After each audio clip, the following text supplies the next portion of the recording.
Hey, Scott. So, hope you caught my last video. I'm continuing on with this series for professionals entering into the business analytics field.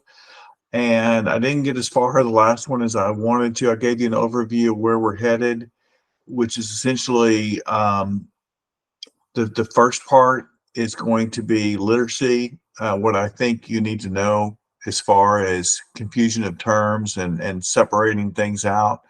And then I was going to go through the table of contents, and I had a little technical issue, so I'm going to do that now. And again, these are going to be fairly short. That's my intention. And so I'm going to go through the some of the things that we're going to cover, and I'm going through the It's All Analytics series, the first book here, which are foundations for healthcare, business, etc.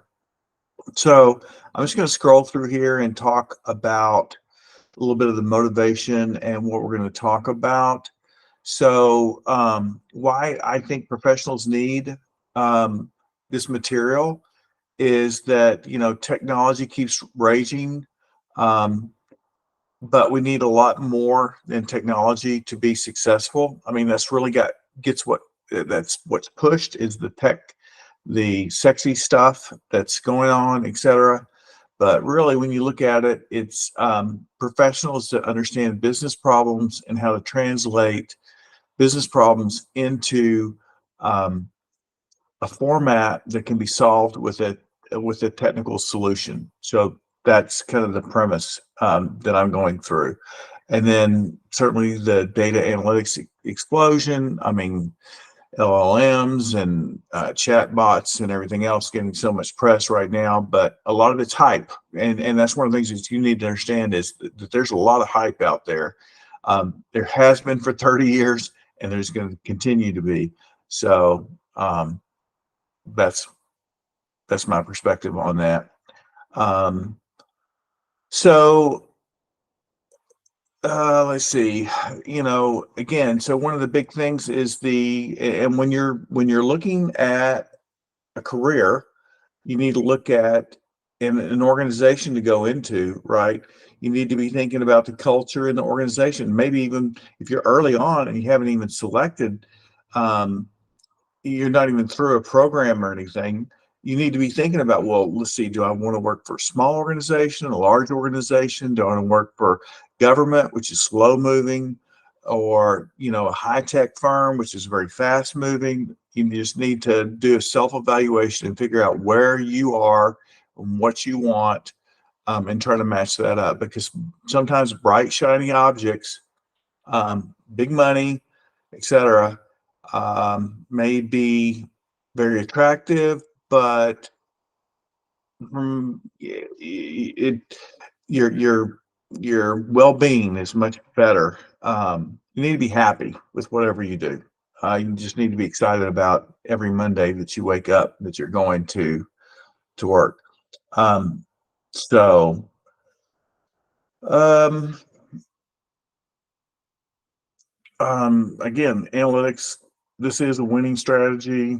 Um, there's there's just so much great things that are here, at least from my experience and what I've been through. I mean, it's been a great ride for me. Organizational structure, you know, whether centralized or decentralized, that is also important when you're talking to someone when you're getting a job. Um, and so we can kind of go through a little bit of that, the different roles that people play, right? Data scientists versus data engineers versus citizen data scientists, business analysts, developers, domain experts, etc. We can talk about that. And then we'll kind of get into process data models. I'm a big believer in covering the foundation rather than jumping into the solution. So, what is data? Data is just a reflection of a process. Um, it doesn't exist on its own. we create it to try to reflect reality on something that's happened. We can use that reflection of reality to make better decisions. Leave it at that. But what's a model? We'll go through that. I have my own perspective there as well. My background is in all of it, but I mean, I'm a big believer. I'm a big statistician, let me put it that way. And the reflection there. I'm also a major believer in that there is no free lunch. If there's a free lunch, we wouldn't have jobs, right? So if there's one thing that solved every problem, then no business would need you. No business would have ever needed me. But there, every problem is situational, and we'll go through that as well. So there's so many different kinds of analytics that are out there. We can talk about that. We can talk about Gartner's classification.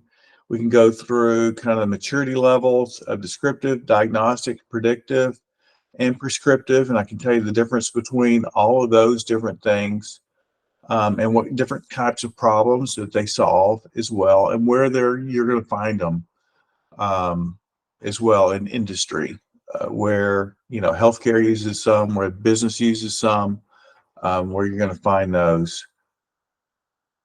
Basics of data, and then we're in the next part when we get into data architecture. We'll cover these a lot more expansively, but we'll go in a little bit about data here in this program. And then we started getting into different paradigms. So what's business intelligence and visual BI, where they're used, what their benefits are, what the drawbacks are. Everything has kind of a plus and minus. And so we'll get into that. And then into machine learning, data mining, some topics there. Again, pluses, minuses. AI and kind of its history and how it differs a little bit. And I've even changed some of my views even since the original writing of this. Data science, what does it mean out there? And then this whole thing of big data, because it used to be, and one of the things that you'll see is vendors and consultants kind of set the stage because they want to be kind of, on the forefront. They want to take something that's 90% already in its foundation, add a little salt and pepper, totally new. And you're going to see that over and over.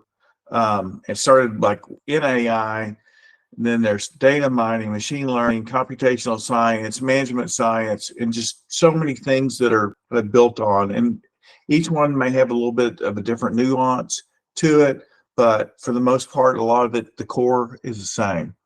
So big data was the rage for a long time. Now with big data, there's some technology that goes with to support big data infrastructure. We'll talk a little bit about that.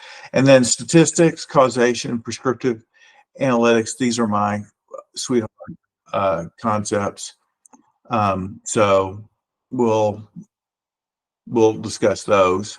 And then we'll talk a little bit about just very briefly some of the stuff about the differences between what are some computer scientists learning, how does that play in decision science? Because, well, let me back up. So computer science, I mean, AI, it really is. I mean, anyone that's in a CS program right now is learning about AI.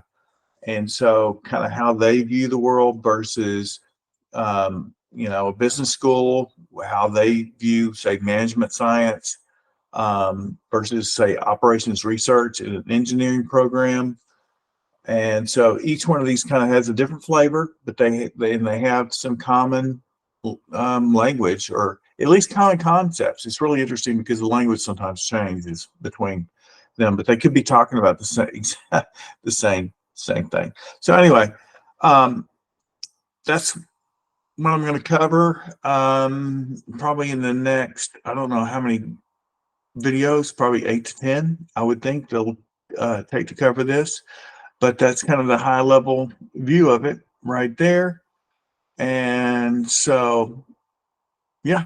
And feel free to leave me questions. I mean, if you want to, if you have something that you want to know about, something you want to see, I can always do a one-off. So let me know. Thanks.